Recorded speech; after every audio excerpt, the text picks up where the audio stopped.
I will be very surprised if there isn't life on other planets.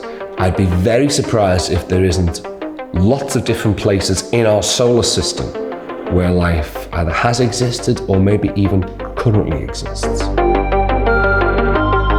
Our galaxy is the Milky Way, and it contains 300 billion stars.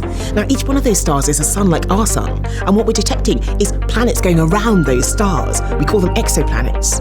Now, that's 300 billion stars just within our galaxy. And let's say that each one of those stars has, on average, just 2 planets going around them.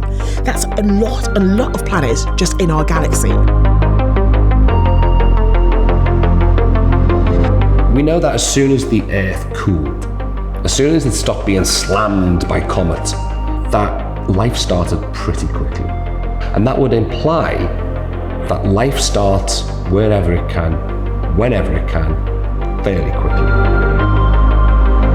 Every summer, around the equator of Mars, the amount of methane in the atmosphere increases a lot.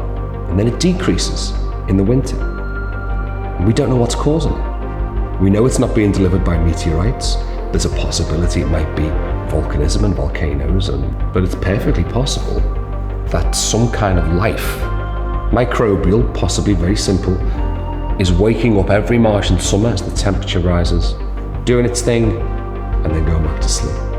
And we're picking that up in these methane emissions around the equator of Mars. By looking at life here on Earth in strange places like in deep thermal vents, we've detected life where we didn't think it could exist. So now we're not just looking at life on planets, we're also looking at life on moons and on other bodies, because we think that life could perhaps survive on those bodies. We look at the moons of Jupiter and of Saturn. These are ice moons. These are volcanically active. Because of the gravity of the planet close by, it stretches and pulls it. And so these ice moons are then melted underneath, so you get a rocky core, lots of volcanism going on, liquid water, and then shielded from space by ice outside. And some of these moons have more water on them than the entire planet Earth. And there are lots of sites out in the solar system that appear to be very similar.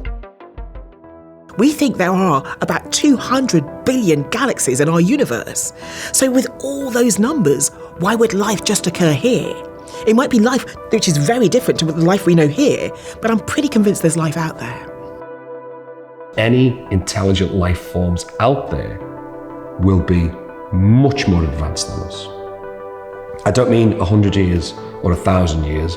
I mean, if they're 1,000,000 years more advanced than us, that's pretty close to us. And my question there is, how would we recognize that? A dog can see an iPad. He doesn't know what an iPad is. His brain isn't complex enough to understand it. If you're walking along the road and you walk past a little tiny worm and you cast a shadow over the worm and the worm feels the ground move as you move past, it's aware something's happened, but it's not aware of you. And it's not aware of the life that you've got and the technology in your pockets and the society you're in. And so if these alien life forms, which I believe must exist, although they're quite rare, they will be so far in advance of us, how on earth would we ever recognize what they are? So to communicate with an alien life form is going to be incredibly difficult.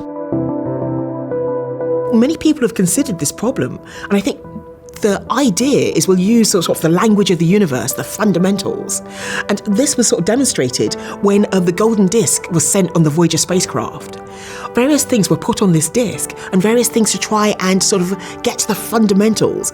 We told them about what Earth was like, the people of Earth, what we looked like, and sort of the children of Earth saying hello in sort of lots of different languages.